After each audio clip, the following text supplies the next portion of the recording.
Hello दोस्तों, तो कैसे हैं आप सभी। तो स्वागत है मेरा इस नए ब्लॉग में। सबसे पहले तो होली की हार्दिक शुभकामनाएं आप सभी को जो भी मेरे इस वीडियो को देख रहे हैं। और मैं नागपुर से थोड़ी दूर स्थित एक रामटेक नामक जगह पे पहुंचा हुआ था, तो वहां का वीडियो लेकर आया हूं आप लोगों के लिए। मेरे इस मोटिवेशन को और आगे बढ़ाने के लिए कृपया मेरे वीडियो को लाइक करें, चैनल पर नए हैं तो चैनल को सब्सक्राइब करें, और जहां तक हो सके तो मेरे वीडियो को शेयर भी करें। तो चलिए वीडियो की शुरुआत करते हैं।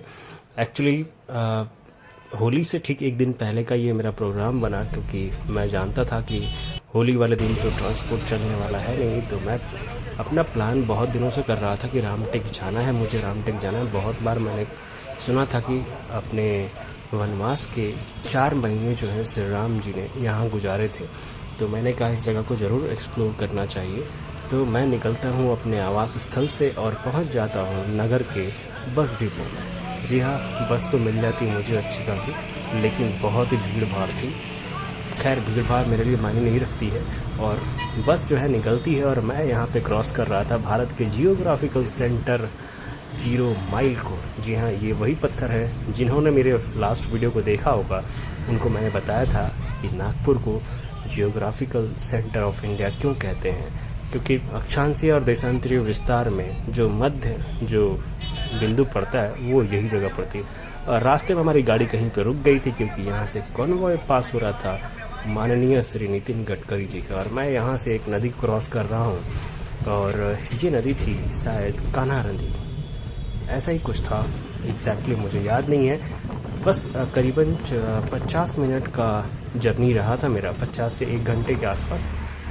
उससे भी थोड़ा ज़्यादा हो चुका था, क्योंकि थोड़ा सा लोकल में काम था मुझे, जिसके वजह से टाइम लग गया। बट आफ्टरनून के बाद जो है मैं पहुंच ही जाता हूं रामटेक, और वहां से मैं करता हूं अपने लिए एक ऑटो हायर, और ऑटो वाले भैया को कहता हूं कि भाई साहब आप तो मुझे छोड़ दो मंदिर। तो वो कहते हैं कि जी हाँ ज़रूर छोड़ देंगे, और वो मुझे पहुंचा देते हैं। और बेचारे बोलते भी हैं कि नहीं यार, तुम देख के दर्शन करके आओ, तब तक मैं तुम्हारा वेट करूँगा। मैं खुश हो जाता हूँ। आगे मंदिर की तरफ बढ़ता हूँ, तभी मुझे याद आता है कि अरे ये जगह तो किसी और भी कारण से फेमस है। जी हाँ, मैं आपको बता दूं, और बताने से पहले मैं हमारे हिंदी के मशहूर बहुत बड़े प्रख्यात कवि नागार्जुन जी की एक लाइन थी, मैं वो सुनाता हूँ, उसके बाद मैं आगे बढ़ूंगा। कहते हैं, सच सच बताना पर पीड़ा से पूर पूर हो, थक थक कर और चूर चूर हो, अमल धवल गिरी के शिखरों पर प्रियवरा तुम कब तक सोए थे, रोया यक्ष था तुम रोए थे। कालिदास, सच सच बताना। जी हाँ, ये वो जगह थी। सेम इसी जगह पे जो है हमारे जो मेघदूतम के जो रचनाकार कालिदास थे, उन्होंने मेघदूत की रचना करी थी। और मेघदूत की रचना से पहले मैं आपको बता दूं तो वो एक महाकाव्य है, और महाकवि कालिदास द्वारा रचित विख्यात दूत काव्य में से एक है इनकी ये मेघदूतम। इसमें एक यक्ष की कथा है। यक्ष क्या होते हैं, तो एक्चुअली जो राक्षस योनि होती है उसमें जो है जो रक्षा करने वाले जो लोग होते हैं, उसमें एक तो होते हैं रक्षा करने वाले और एक होते हैं विनाश करने वाले। तो जो रक्षा करने वाले होते हैं वो यक्ष की कैटेगरी में आते हैं। तो इसमें एक यक्ष की कथा है जिसे कुबेर जो है अलकापुरी से निष्कासित कर देते हैं। निष्कासित यक्ष रामगिरी पर्वत पर निवास करता है। वर्षा ऋतु में उसे अपनी प्रेमिका की याद सताने लगती है। कर्मार्थ यक्ष सोचता है कि किसी भी तरह से उसे अलकापुरी से लौटना संभव तो नहीं है, इसलिए वह प्रेमिका तक अपना संदेश दूत के माध्यम से भेजने का निश्चय करता है। अकेलेपन में जीवन गुजार रहे दूत को कोई संदेशवाहक नहीं मिलता है, तो उसने मेघ के माध्यम से विरहकुल प्रेमिका तक अपना संदेश पहुंचाता है। तो यही वो जगह थी जहां प्रसिद्ध महाकाव्य की रचना हुई थी, और मैं इस धरा को प्रणाम करता हूं कि ऐसी धरा पे मुझे जाने का मौका मिला। और हमेशा हर वीडियो में कहता हूं कि आप कभी मन करे तो जरूर जाइए। देखिए, ये सब हमारी संस्कृतियों से जुड़े हुए चीज़ें हैं, जगह हैं, और अगर आप इन सभी जगहों को एक्सप्लोर नहीं करते हैं, खैर कोई नहीं, जहाँ से भी देख रहे हैं, अगर आप आसपास में हैं तो ऐसी जगहों को आप खुद एक्सप्लोर करें और दूसरों को भी बताएं, ताकि आप अपने संस्कृति, अपने गौरव को जन जन तक पहुंचा सकें। तो फिलहाल तो हो गई मेरी बातचीत महाकाव्य मेघदूतम के बारे में और महाकवि कालिदास के बारे में। चलिए धीरे धीरे आगे बढ़ते हैं। और मैं मंदिर की तरफ बढ़ रहा था, लेकिन ये मंदिर जो है किले नुमा आकृति में क्यों बना हुआ था, मैं ये सोच सोचकर परेशान हो रहा था। तभी मुझे ज्ञात हुआ कि जिस शताब्दी में ये मंदिर बना था उस वक्त जो है बहुत सारे मंदिरों को तोड़े भी जा रहे थे। तब मैंने ये सोचा और ये आंकलन किया कि नहीं हो सकता है कि उस वक्त इसी कारण से मंदिरों को बचाने की वजह से इसे किले की आकृति में बदला गया होगा, या फिर इसके आगे पीछे किले बनाए गए होंगे। हालांकि मंदिर के अंदर प्रवेश करने के बाद मैंने देखा कि मंदिरों में उस वक्त जिस प्रकार से मंदिर की रक्षा करने के लिए असंख्य प्रकार के सशस्त्र जो है वो रखे हुए थे। इवन यहाँ तक कि उस टाइम के जो तोप होते थे ना, तोप गोले, वो सब भी रखे हुए थे। तब मैं समझा कि नहीं यार, यही कारण होगा और कोई कारण नहीं है। फिलहाल जो है मैं मंदिर के अंदर प्रवेश करने की कोशिश करता हूँ, लेकिन तब तक मेरे साथ में एक घटना घट जाती है। और घटना इतनी ही, मतलब मैं क्या ही बताऊँ आपको कि इतनी दुर्लभ घटना हुई थी मेरे साथ में, आज तक कभी नहीं हुआ। होता यह है कि मेरा फ़ोन जो है अचानक से कैमरा, मेरे फ़ोन का जो कैमरा है वो रिस्पॉन्ड करना बंद कर देता है। और जिस प्रकार से ये वीडियो मैं ले रहा हूँ, मैं खुद से दुखी हो जाता हूँ कि मैं इतनी दूर से आया हूँ आप सभी को दिखाने के लिए, तो मैं दिखाऊंगा क्या अगर इस तरीके से मेरा कैमरा करेगा। तो मैं अपने फ़ोन को 1 बार 2 बार 3 बार 4 बार रीस्टार्ट करता हूँ, लेकिन ये हो नहीं पाता है। और उसके बाद मैं हार मान लेता हूँ, क्योंकि नीचे जो है एक भाई साहब जो है मेरा वेट कर रहे थे, जो मुझे दूसरे जगह ले जाने वाले थे। तो मैं उनके बारे में भी सोचता हूँ, थोड़ा बहुत अपने लिए सोचता हूँ कि नहीं यार मैं वीडियो नहीं ले पाऊंगा। लेकिन फिलहाल जो है मैं मंदिर के अंदर प्रवेश करता हूँ और मैं पहुँचता हूँ प्रभु के पास। मैं कहता हूँ प्रभु आज तक तो तुमसे कुछ मांगा नहीं, बस ये फ़ोन ही ठीक कर दो।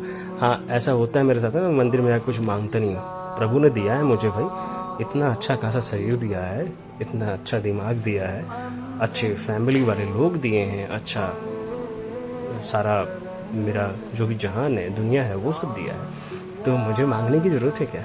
प्रभु ने मेरे लिए बहुत कुछ दिया है। हाँ, अगर मैं थोड़ी बहुत कुछ प्रभु के लिए कर सकूं, वो मेरे लिए बहुत ही कर्तव्य होगा। और ये था मंदिर के अंदर का नज़ारा, बहुत ही शानदार था। और ये मैं पहुंचा था, आप देख लो, ये श्री राम जी थे। और इसके पहले वाली जो मूर्ति आपने देखी थी ना, वो लक्ष्मण जी थे। तो खैर मैं बहुत ही खुश होता हूँ कि नहीं चलो यार मेरा कैमरा ठीक हो गया, अब मैं आप लोगों को आगे भी दर्शन करा पाऊँगा। दोबारा मैं आया मंदिर में, मुझे लगा कि शायद वीडियो ठीक से नहीं आई होगी, तो इसलिए मैं दोबारा जाता हूँ और दोबारा जाकर फिर से लेता हूँ एक शॉट। तो फास्टिंग में रहने के बाद भी और दर्शन करने के बाद मैं अपने आप को बहुत ही ऊर्जावान महसूस करता हूँ और बिल्कुल थका हुआ नहीं महसूस करता हूँ। वैसे नागपुर से 40 किलोमीटर ही था, तो कुछ ज़्यादा दूर नहीं था मेरे लिए। और बाकी जो चीज़ें थी मैंने आपको सारी बता दी। लेकिन प्रभु श्री राम जो है यहाँ पे अपने वनवास के 4 महीने काटे थे, और यहाँ पे उनकी मुलाकात जो है ऋषि मुनि जो थे हमारे अगस्त, उनसे होती है। और जहाँ पे उन्होंने उनको एक तरकस दिया था जिसमें कभी तीर खत्म नहीं होता था। और इस जगह का जो वर्णन है वो पद्म पुराण में भी है।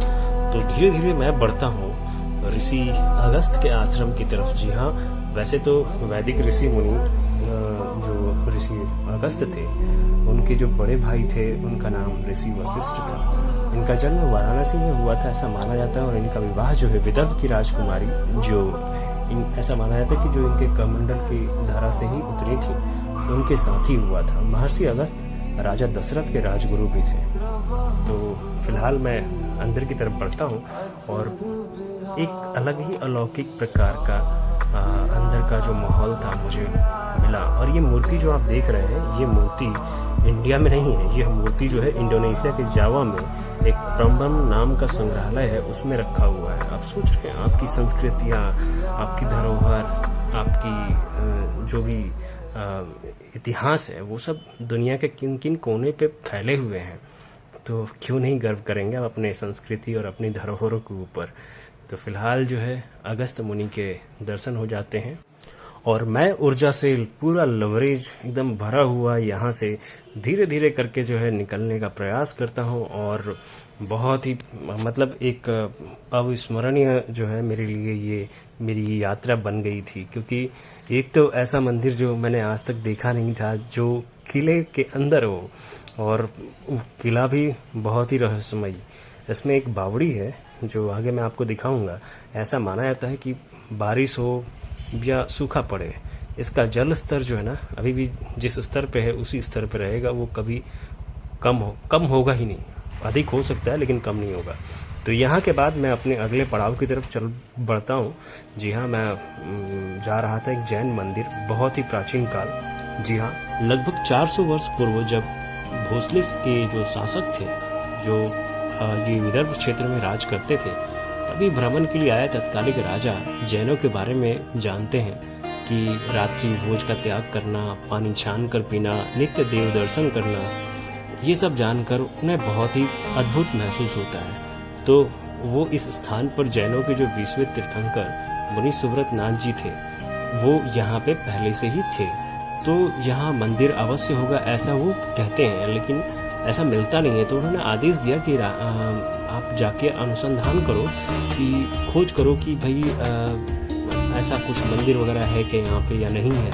तो सैनिक जब इस चीज़ की खोज कर रहे थे, तभी एक ग्वाले के माध्यम से पता चलता है कि जंगल में एक वृक्ष के नीचे जो है एक जैन प्रतिमा है। वहाँ जाने पे पता चलता है कि जैनों के 16वें तीर्थंकर श्री शांतिनाथ भगवान जी हैं। वो प्रतिमा इतनी मनोहरी थी कि बार बार दर्शन के बाद भी आंखें तृप्त नहीं होती थी, ऐसा लिखा हुआ है। और राजा ने मंत्री से कहा कि इस प्रतिमा को चलो हम अपने नगर ले चलते हैं, मगर वो चमत्कारी प्रतिमा अपने जगह से टस से मस नहीं होती है, हिलती नहीं है। अंततः इसी स्थान पे जो है मंदिर का निर्माण होता है। भगवान शांतिनाथ जी की प्रतिमा पर कोई उल्लेख नहीं है। प्रतिमा 11वीं-12वीं शताब्दी की जो है कार्बन डेटिंग से पता चला है। वैसे इस प्रतिमा की गरिमा तो पहले से ही है, लेकिन श्री 108 विद्यासागर जी महामुनिराज के चरण इस अतिशय क्षेत्र में पड़े, तब से इस क्षेत्र में अनेक कार्य किए गए। और ये मंदिर का जो निर्माण आप जो देख रहे हैं, ये भी हाल फिलहाल में हुआ था, क्योंकि इसके पहले जो प्राचीन मंदिर है उससे मतलब सटा हुआ है। लेकिन यहाँ पे ये जो निर्माण है ये नया किया गया है। और बहुत ही मतलब जैन धर्म के जितने ही धर्म गुरु थे, उन सभी की प्रतिमाएं जो है यहाँ पे रखी हुई थी। सामने आप देख ही रहे हैं कि हाँ, यहाँ पे जो है दिख रहा होगा कि भगवान पार्श्वनाथ जी और बाकी सभी की प्रतिमाएं जो है रखी हुई है। मैं थोड़ी देर के लिए जो है मंदिर में बैठता हूँ, बहुत सुकून मिलता है मुझे, क्योंकि शहर की भाग दौड़ और अपने खुद के कार्यक्रमों की वजह से आप जब व्यस्त रहते हैं और उसके बाद आपको कोई ऐसी जगह मिलती है जहाँ पे आप सुकून के 2-4 पल बिता सकें, तो वहाँ एक अलग ही सुकून होता है। और वाकई में अद्भुत था मेरे लिए, ये अविस्मरणीय है। और ये थे भगवान शांतिनाथ जी।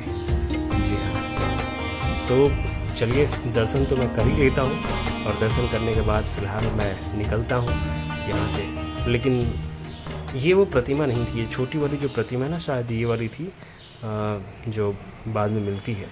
तो बहुत बहुत शुक्रिया आपका।